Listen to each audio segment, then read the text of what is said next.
are we guessing? 18 point? How big is the type there? Ooh, it looks like it's about, it's we might be looking at 12 to 13. Generous margins.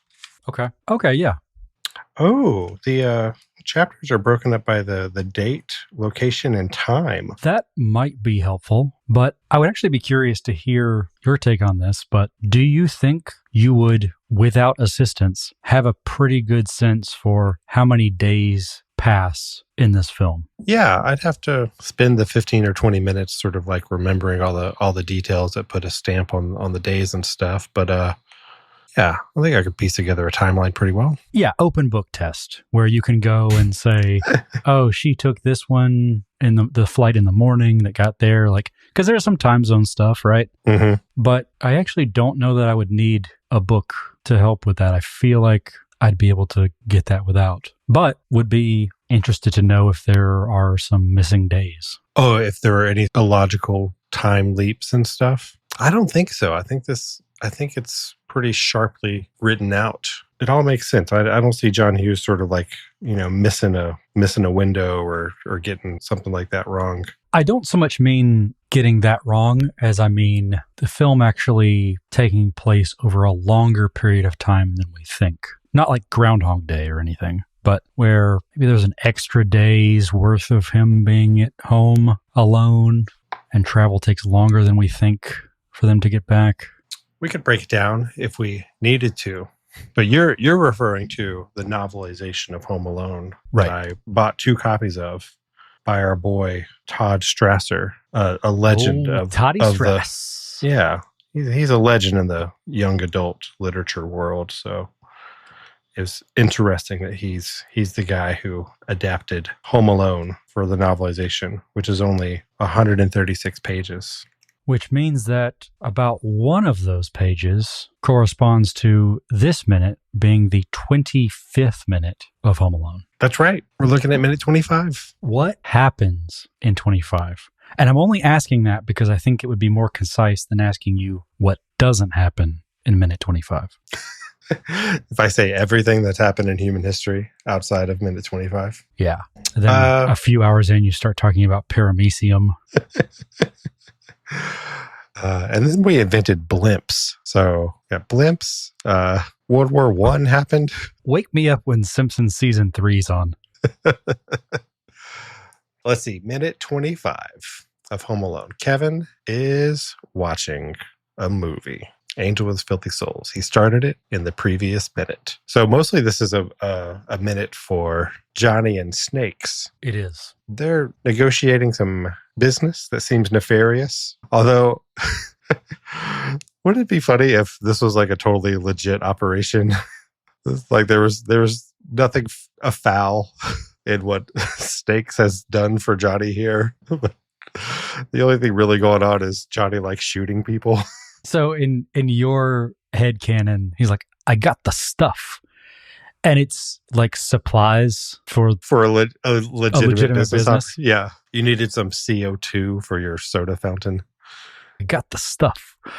Yeah, well, I can't carry that right now, so leave it on the doorstep. And I don't like people seeing me carry CO2 tanks, so get the hell out of here. Yeah. That's Snakes all he's saying. a very reasonable question. What about my money? What money? And Johnny, having just taken over from AC, is like, look, I haven't gotten the accounts payable and receivable thing down. I'm sure there's an invoice. We'll make sure that a PO is raised. You'll get your money, but AC ain't in charge no more. And he's not in charge because he got so dirty. He's upstairs taking a bath. He's not in charge anymore for the rest of the day. We've treated him to a spa day. As a retirement gift. I understand why this whole payment thing might be some reason for you to be untrusting about this, but it sounds like you had a relationship with AC, so I'm going to have him call you when he gets out of that bath. It's not until that line that Snakes is visibly worried about what's going on here. Yeah, it's shifted. It's also at this point where Kevin interrupts the movie to announce to no one or to his family, maybe here, maybe not here, still haven't settled on the term for what this kind of language is. We refer to them as better come outs. Okay. He's got a better come out that he's eating junk and watching rubbish, then you better come out and stop him. Not better come out and pound me, but... No. Buzz would pound him. Everyone else would just stop him. He's got a bowl full of ice cream, bag full of crunch taters. Better come stop him. A full bag of Frito-Lay's crunch taters. And oh my, how delightful it would be to have a full bag of Frito-Lay's crunch taters. All to yourself. Mighty Mesquite Barbecue, I think. Is that right? Because there were the two flavors, right? Jalapeno and barbecue. Oh man, I've never seen a crunch tater outside of this movie. What were you doing in 1990? It wasn't shopping. When I was around that age, my grandfather learned that I liked barbecue potato chips. And I got a new big bag of barbecue potato chips delivered to my house every week for the rest of my grandfather's life, pretty much, because of that. He's a good man. That's great. Yeah, good guy. I heard you like something. How'd you like all of them? You'll never run out. Stand-up guy. Unsung hero of the episode.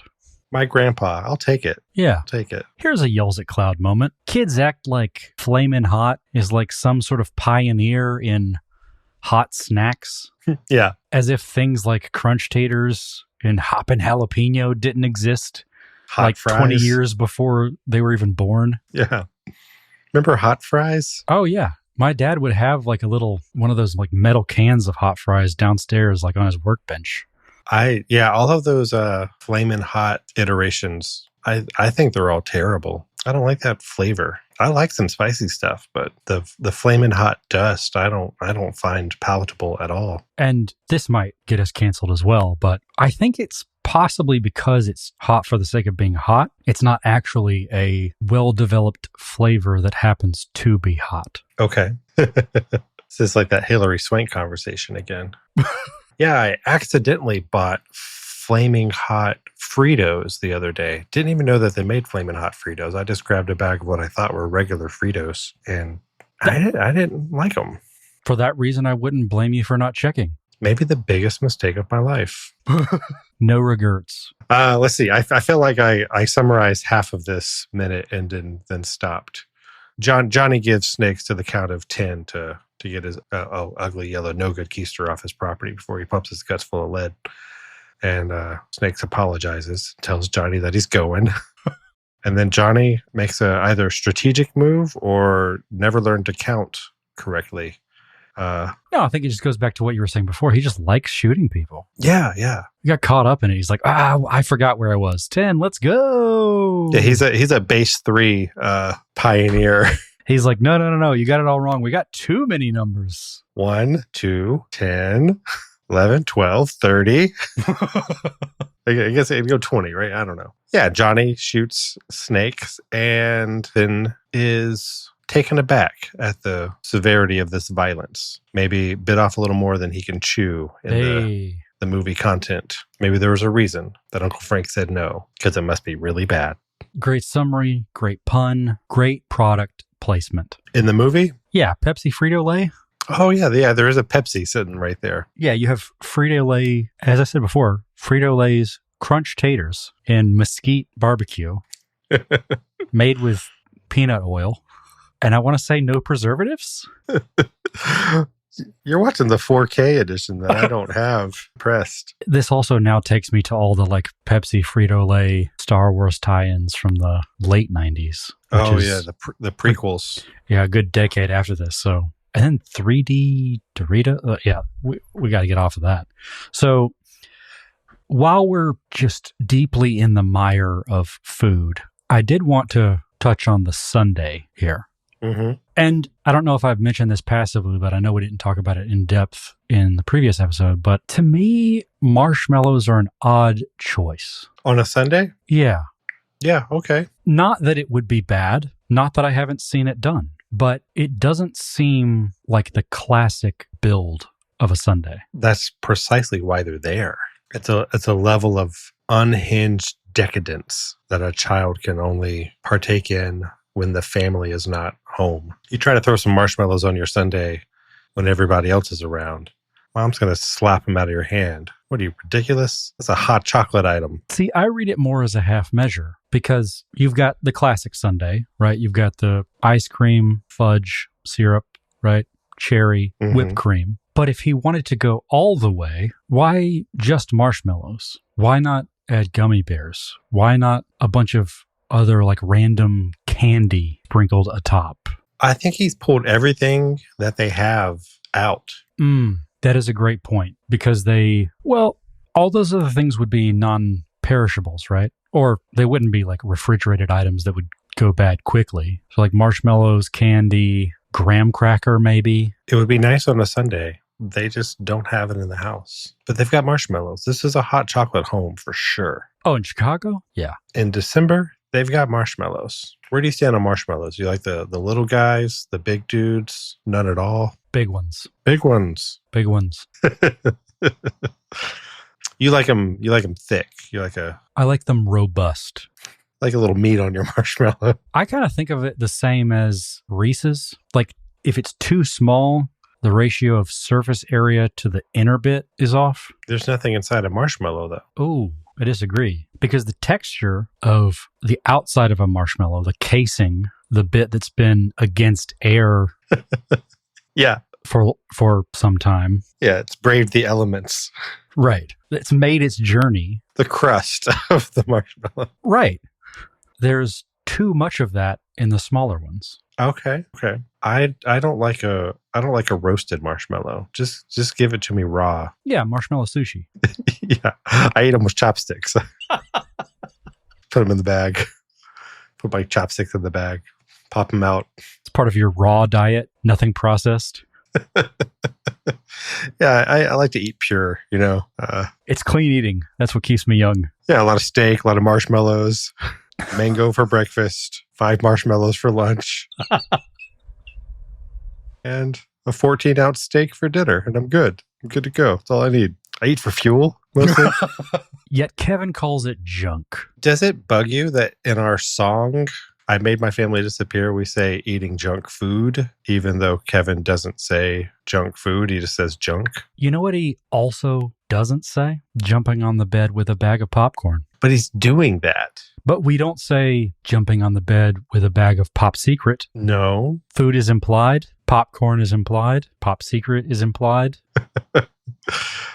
If you're eating popcorn in the 90s, it's Pop Secret. But we don't have to tell people that because that's just one more company that would sue us. We've been sued so many times. I'm just sick of it. The litigious nature of Home Alone fans specifically. Guys, we had such a good song about crunch taters, and the Frito-Lay people just snatched it away from you. So to answer your question, no, it does not bother me. Does it bother you? A little bit, yeah. Okay.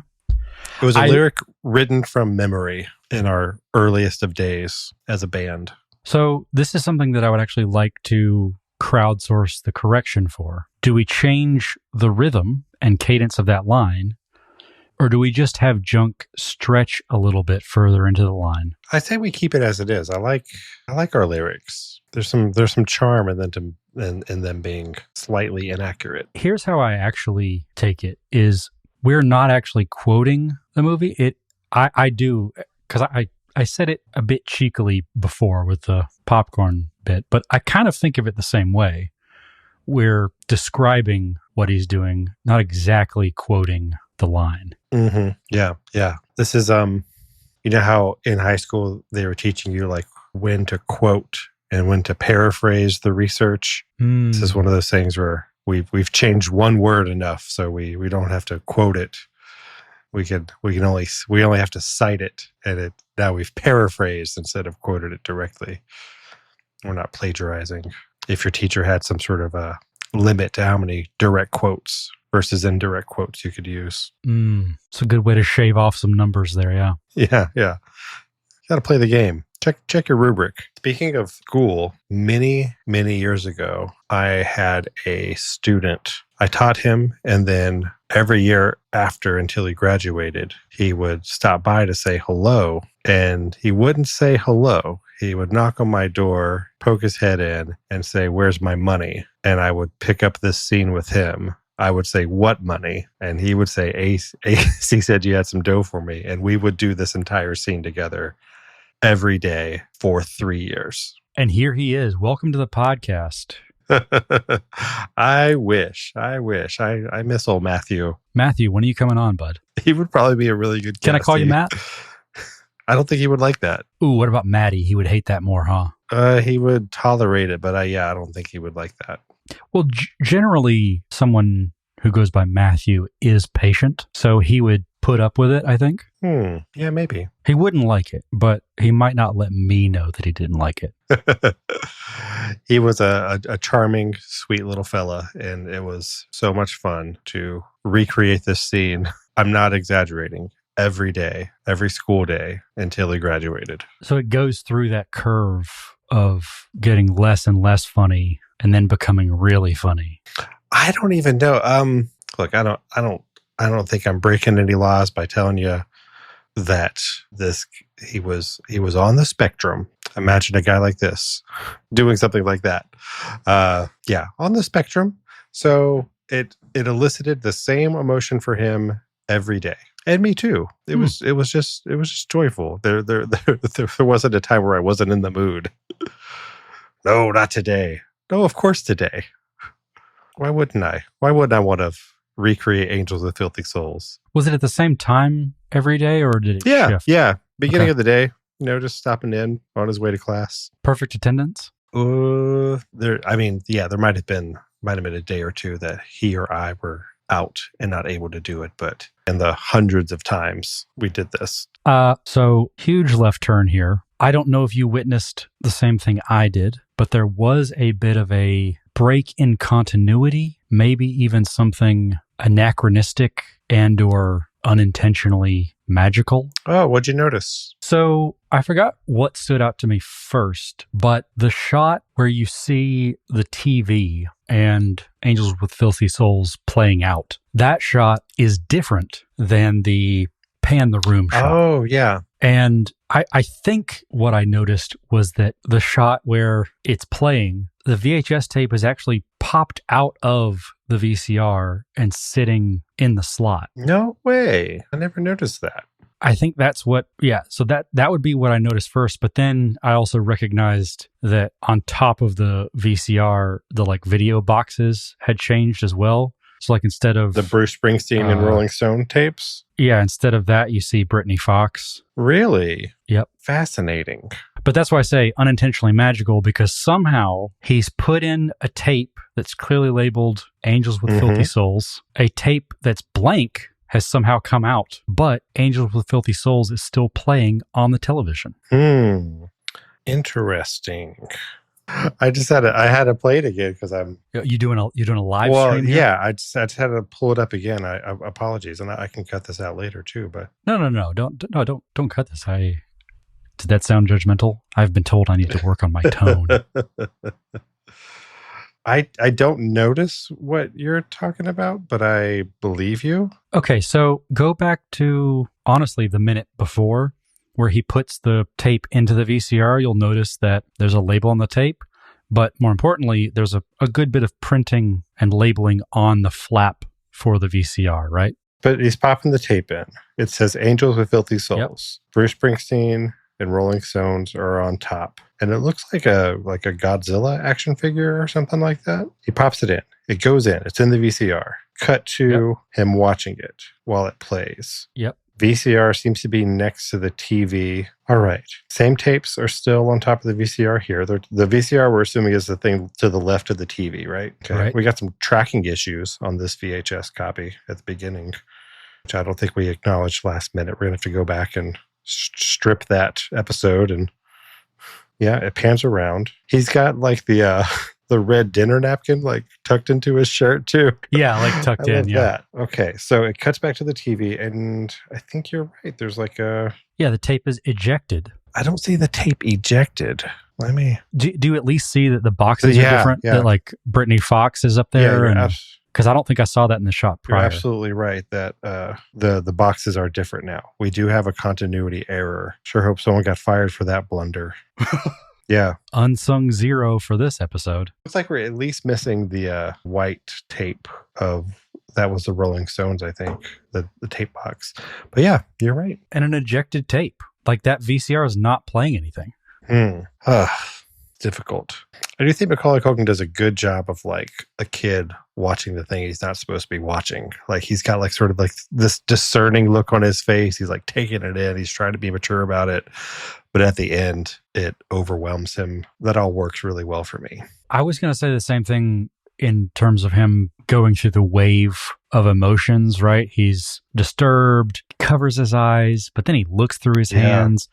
He's going through all of it, and it feels over the top and cartoonish, but also very realistic. We'll call that this like John Hughes balance. Some JHB, sure. Did your dad ever do that, like cover your eyes when like the naughty part of the movie came on? No, he was fine with me seeing whatever. Mine was pretty binary. Mine was, if it had anything to do with my mom, I wouldn't even know the film existed, let alone have parts that I could potentially see through. And with Dad, he was just like, you'll figure it out at some point. So no, that experience wasn't anything other than like a trope for me.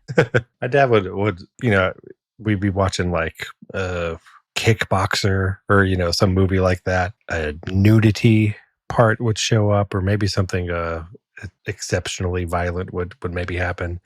And he would just put like this sort of lazy, haphazard hand over my eyes, like just like that, like not really trying to cover me, like just saying like, you probably shouldn't be watching this. If you want to like sort of like, you know, duck around one of my big fat fingers, like you're welcome to try to get a glimpse of it. But it's like a trigger warning. A little bit. Look, you have the option, but I'm telling you now, you probably shouldn't. He gets it both ways. He gets to tell my mom he covered my eyes, and he gets to expose me to some gritty Jean-Claude Van Damme violence. I think that's a great way of eating your Sunday and having it too.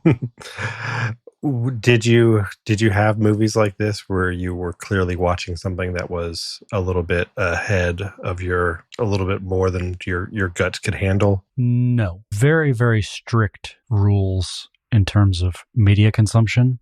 So anytime I did have access to something that was taboo, the joy of access would immediately override any other feeling I could possibly have. Let's see. I'm trying to remember like the movies that sort of were they got ahead of me. Killer Clowns from Outer Space kind of rocked my world when I was a kid. Watched that one a little too young.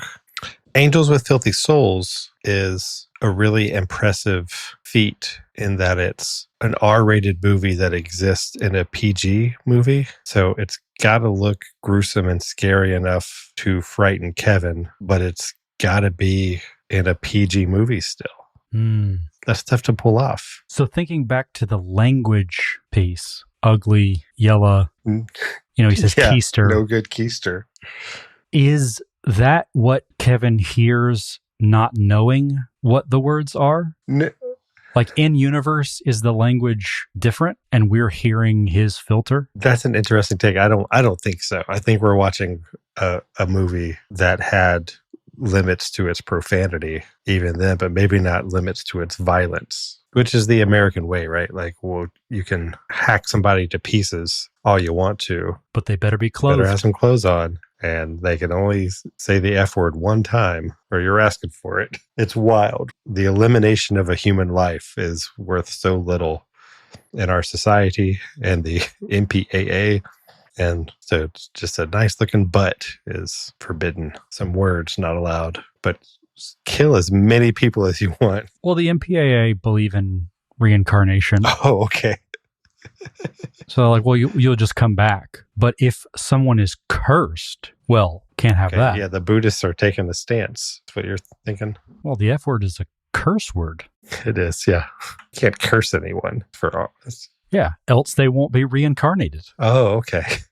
Did you this time or on previous listens? Because sometimes it eludes me depending on how high I have the volume up, but the moan that Snakes gives out as he's about to to fall down dead. I feel like it's on the same sample library as the Wilhelm scream. Yeah, it's definitely It's like the Wilhelm moan. Yeah, it's like a Yeah.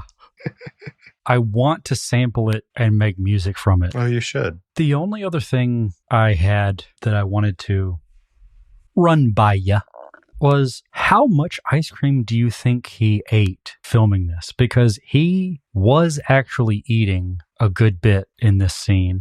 And it could have been just some kind of fluff, like there's set ice cream. I know prop masters have things that are way less calorically dense but appear big, but is it possible that he just ate a bunch of ice cream? You hear stories from actors doing different things, either actually eating over and over and over again. So like by the end of the day, you've eaten a whole gallon of ice cream, or you've got like a spit bucket. Yeah, Macaulay might have had a spit bucket situation going on here. Maybe like a mix, let the kid have some ice cream for a few takes and then you go, all right, seems like enough ice cream. This here's Jennifer. She's got a bucket and you're going to take a bite and spit it out. I love the very kid-like giant spoonful. Like he's got like a whole, he's got like a whole scoop in the spoon, as if his parents being home has been the only thing keeping him back from taking a bite of ice cream this big. It's very Nothing ambitious. can stop me now. Get this whole softball-sized mound of ice cream in my mouth. Finally, now that everyone's gone, I can unhinge my jaw. All I'm saying, looks like real eating. Great job. It was probably an 8-year-old eating a bunch of ice cream. Probably. I'd let him. He's a movie star. But at the end of the day, he probably moaned similarly to steaks. They kept that. That's Kevin's moan. They just recorded that later in the day and put that in. That was his ADR on behalf of Snakes. Has anyone done an edit of Kevin watching something that actually is rated R? Like, has anyone made the edit where like he's sitting around and he's watching Pulp Fiction? He's watching Saw 2 or something like that. I'm certain that's on YouTube already. And will firmly commit to filling that void if it doesn't, because that's how confident I am that there's stuff out there of him watching something. We could even find the same VCR, find the same Rolling Stones and Bruce Springsteen tapes, and then find the other tapes in the continuity error. And yeah, were you a Britney Fox fan? What? You keep saying that. I don't even know what Britney Fox is. The glam metal band with former members of Cinderella. No, this is all new to me. I don't know what you're talking about. Tom Kiefer? You don't, the whole... Actually, you probably know their, Girl School, the song, right? No. I'm realizing now that maybe I know more about hair metal than I should. Where does that come from? VH1? Your mom let you watch VH1? She didn't let me watch anything. You never know what's going to pop up on that video. Pretty good. That's pretty good. Pop-up video. Yeah, VH1. And it wasn't just that VH1 had a lot of rock docs, but in a lot of their other shows, a lot of the talking heads were from that era as well. So like you'd have some doc about Dawkins. The Dawkins doc? Cinderella or White The documentary? Oh, that's a good one. I hope they used that. But you'd have this documentary about Manowar, but then they'd also have Bret Michaels or John Bon Jovi or whoever as the talking head talking about that era. So it was like glam metal on glam metal. Okay. Yeah, that whole genre escaped me. I wanted none of it. It's like the multiple eras of Weezer. I like them both. I liked Poison and Nirvana. It's okay. I always thought that one of the advantages of being a boy is that you don't have to fix your hair. Oh, I would never want to put in that much effort into my appearance, sure. But Striper,